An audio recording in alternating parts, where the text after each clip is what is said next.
नमस्ते, आप सभी का स्वागत है मेरे चैनल में चिराग एस्ट्रोलॉजी। और हम बात कर रहे हैं अक्टूबर मंथ कैसा रहेगा और लियो सिंह मून साइन एंड लग्न के लिए देखेंगे। एसेंडेंट और लग्न दो मून साइन राशि दोनों के लिए, सिंह राशि और लग्न। तो यहाँ पर देखिए, आपके लिए बहुत इम्पोर्टेंट ट्रांजिट हो रहे हैं अक्टूबर में, और वो समझना ज़रूरी है। बहुत इम्पोर्टेंट है अक्टूबर मंथ, क्योंकि इसमें क्या हो रहा है कि आपका जो लग्नेश है, कुंडली का मालिक है, वो सूर्य है। और सूर्य तुला राशि में ट्रांजिट कर रहा है, और ये आपके लिए 17 अक्टूबर से थ्रू आउट एक महीना वो तुला राशि में रहेगा। तो शुरू में वो कन्या में है, राहु के सामने है आधा महीना, और फिर आधा महीना वो तुला में जो अपनी नीच राशि है उसमें जाएगा। तो इसीलिए यहाँ पर आपके लिए कुछ चीज़ें ज़रूरी है समझना। इसके बाद आपका जो मंगल है कुंडली में, वो अपनी मिथुन राशि से निकलकर कर्क में जा रहा है। तो कर्क राशि उसकी नीच राशि है, तो वो आपके 11वें भाव से 12वें भाव में जा रहा है। तो मंगल नीच राशि में जाना उसका और 12वें भाव में जाना, वो क्या इफेक्ट देगा। और तीसरी चीज़ है आपका ये जो गुरु है, वो ट्रांजिट कहीं कर नहीं रहा है, वो बैठा हुआ है आपके वृषभ में, कर्म स्थान में, लेकिन वो वक्री स्थिति में आ रहा है 9 अक्टूबर से। तो 9 अक्टूबर से गुरु वक्री हो रहे हैं, 20 अक्टूबर से मंगल नीच राशि में जा रहे हैं, और 17 अक्टूबर से सूर्य नीच राशि में जा रहे हैं। तो यहाँ पर समझना ज़रूरी है ये अक्टूबर मंथ को। और बाकी शनि की वक्र और नीच दृष्टि चल रही है, वो भी है आपके लिए। तो कॉम्बिनेशन और कनेक्शंस के हिसाब से ये मंथ एंड का चार्ट है, और उसमें क्या इफेक्ट पूरे महीने में मिलेगा वो समझने की कोशिश करते हैं। देखिए, सूर्य आपका लग्नेश है, राहु के सामने है, काफ़ी ग्रहण की स्थिति बनी हुई है, आपके लिए स्ट्रेसफुल टाइम चल रहा है। आपको समझ में नहीं आ रहा है कि करें क्या और ना करें। मैं काफ़ी समय से कुछ चीज़ों में, कुछ बातों में आपको हमेशा ये राय देता आ रहा हूँ, सलाह देता आ रहा हूँ कि आप ये काम, ये चीज़ें कीजिए, ये मत कीजिए, और ज़्यादातर ना कह रहा हूँ कि ये मत कीजिए। क्योंकि समय, देखिए, सूर्य का ग्रहण योग चल रहा है, शनि के सामने सूर्य का होना, वो कॉम्बिनेशंस काफ़ी समय से चल रहे हैं। तो ये सारी स्थितियाँ, और एक तरफ अब गुरु वक्री हो रहे हैं, सूर्य तुला में जा रहे हैं, तो ये ज़रूरी है कि एक एक समय धीरे धीरे उसको निकालना चाहिए।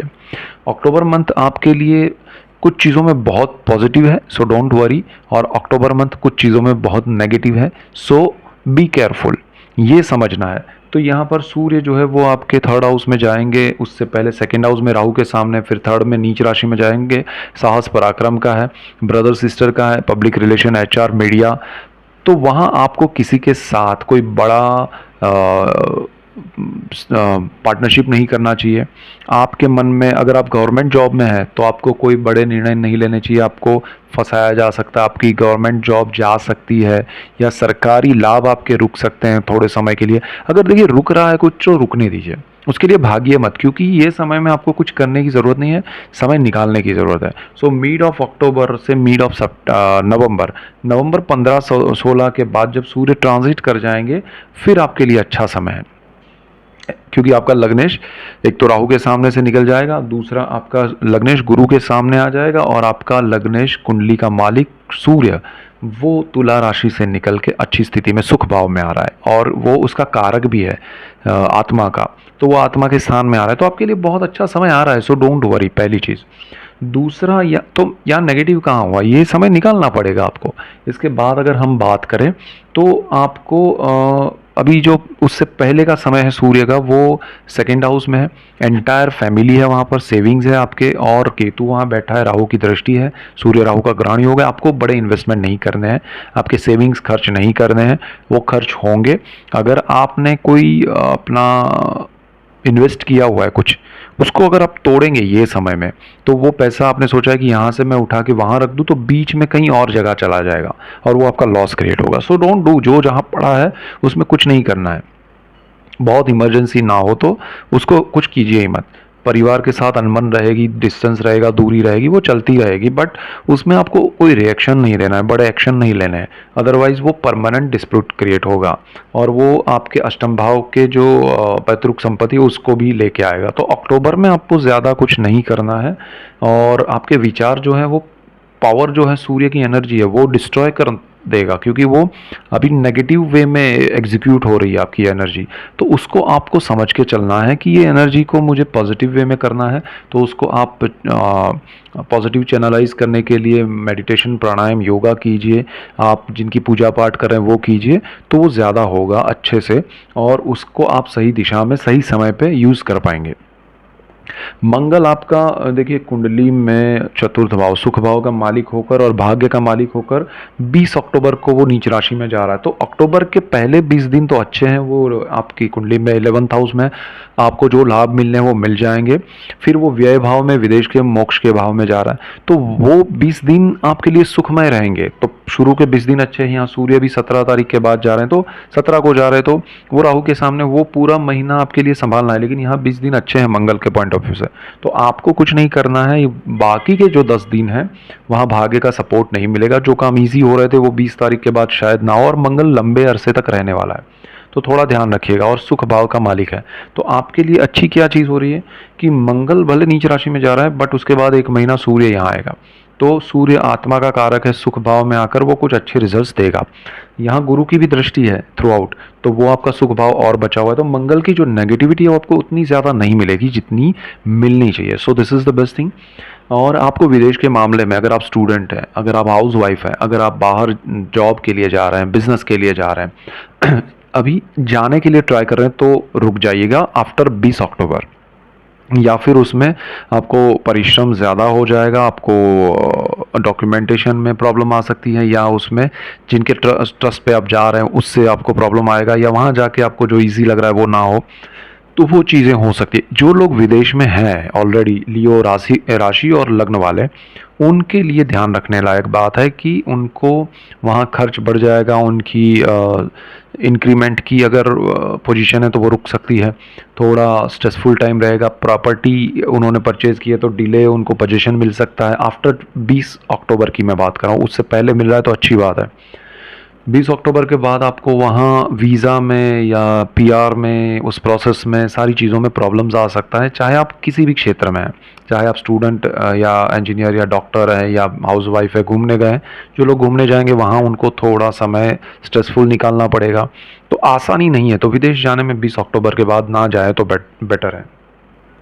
भाग्य का भी कभी कभी होता है ना कि सपोर्ट मिला, वो नहीं मिलेगा, तो यहाँ ये सब चीज़ें हैं। दूसरा आपका मंगल जो है, उसके बाद गुरु की हम बात करें तो वो वक्री हो रहा है 9 अक्टूबर से, तो उसके रिजल्ट्स आपको अच्छे मिलेंगे। वो कर्मस्थान में आपको प्रोग्रेस करा रहा है। तो एक तरफ देखिए कहीं कहीं आपकी चीज़ें सही नहीं हो रही है, कहीं कहीं आपके लिए अच्छा मंगल एक्स्ट्रा खर्च करवाएगा, तो वो अग्रेसिव वे में होगा, अग्रेशन के साथ आप खर्च करेंगे, लेकिन वो सही दिशा में हो रहा है या नहीं वो आपको ध्यान रखना पड़ेगा। वहाँ गुरु जो है वो आपके लिए बहुत अच्छा है, कर्मस्थान में है, आपके चतुर्थ भाव पे दृष्टि कर रहा है, थर्ड हाउस पे, सेकेंड हाउस पे कर रहा है, और वो दोनों दृष्टियाँ तो उसकी अच्छी है, आपकी सुख में वृद्धि करेगा।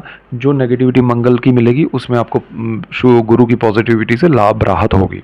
लेकिन गुरु की एक नीच दृष्टि यहाँ पर हो रही है और वक्र दृष्टि भी होगी, तो 9 अक्टूबर से आपका जॉब का स्थान है। देखिए गुरु कर्मस्थान में बैठे हैं, बैठना थोड़ा सही नहीं होता है, लेकिन फिर भी गुरु पॉजिटिव है, प्लस पॉइंट है, तो वो आपको सुख देंगे कुछ चीज़ों में। लेकिन कर्मस्थान को लेके थोड़ा ध्यान रखना है, क्योंकि गुरु की एक तो कर्मस्थान में स्थिति और उसकी नीच और वक्र दृष्टि यहाँ पर छठे भाव में जो जॉब का है, रोग ऋण शत्रु का है, तो यहाँ पर आपको ये सारी स्थितियाँ नेगेटिव रिजल्ट दे सकती हैं। जॉब में थोड़े इंक्रीमेंट, प्रमोशन अटकेंगे, या जॉब चल रहा है तो उसमें कुछ डिस्प्यूट्स होंगे सीनियर जूनियर के साथ, थोड़ा आपको प्लेस चेंज करना पड़े या आपको थोड़ा नीचे आना पड़े अपनी पोजीशन से।